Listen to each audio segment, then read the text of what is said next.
folks, welcome to the channel Thinking Theology. I'm Don. We're taking a look at Richard Dawkins today, and I haven't reviewed or reacted to anything of Richard Dawkins as far as I recall on the channel, so this will be a first. It's a short, the advent of shorts. You get these quick, intense bursts, usually excerpts from some lecture or something like that, but let's just see what he's got. I just grabbed one from the net recently, so let's see what we've got. What if you're wrong? Well, what if I'm wrong? I mean, anybody could be wrong. We could all be wrong about the flying spaghetti monster and the pink unicorn and the flying teapot. You happen to have been brought up, I would presume, in the Christian faith. You know what it's like not to believe in a particular faith because you're not a Muslim, you're not a Hindu. Why aren't you a Hindu? Because you happen to have been brought up in America, not in India. If you'd been brought up in India, you'd be a Hindu. If you were brought up in Denmark in the time of the Vikings, you'd be believing in Wotan and Thor. If you were brought up in classical Greece, you'd be believing in Zeus. If you were brought up in Central Africa, you'd be believing in the great Juju up the mountain. I mean, there's no particular reason to pick on the Judeo-Christian God in which by the sheerest accident you happen to have been brought up, and ask me the question, what if I'm wrong? What if you're wrong about the great Juju at the bottom of the sea? Fair enough. There may be a false equivalence in there, but by and large, I understand that his position, and it's a rational one. It is.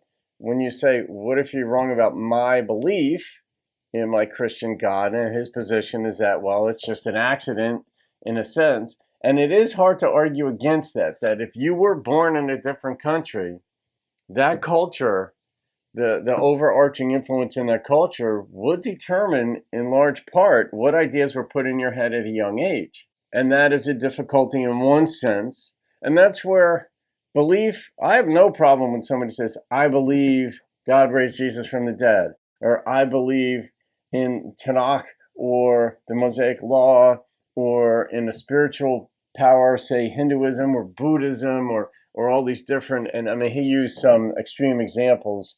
He probably would have been better served not to use like the spaghetti monster and all that such, because that tends to be off-putting to folks. So if you really do want to make a point and have a greater sense of civility, it's probably best not to use such extreme or absurd examples.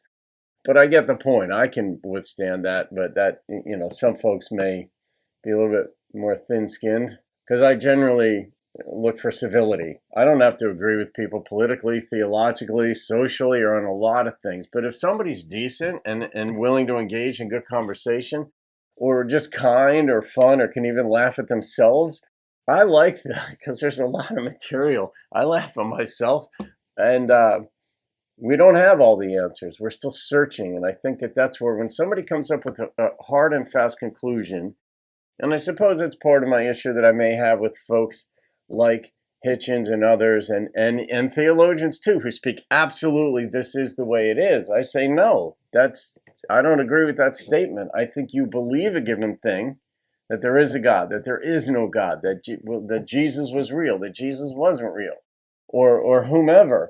You've basically quit the game.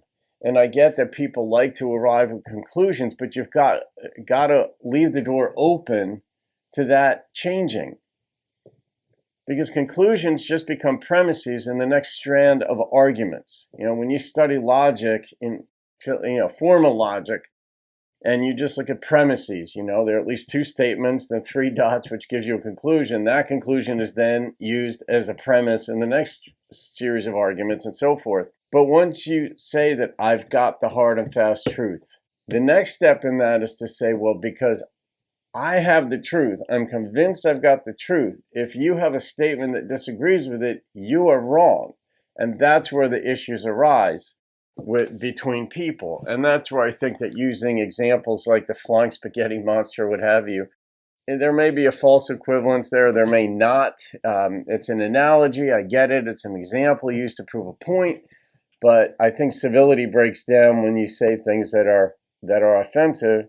And then on the other hand, in the religious community, there are offensive statements made there too, that like atheists are just going to hell. That's fairly offensive. I get what the texts say, but That to me is just, why would you want that?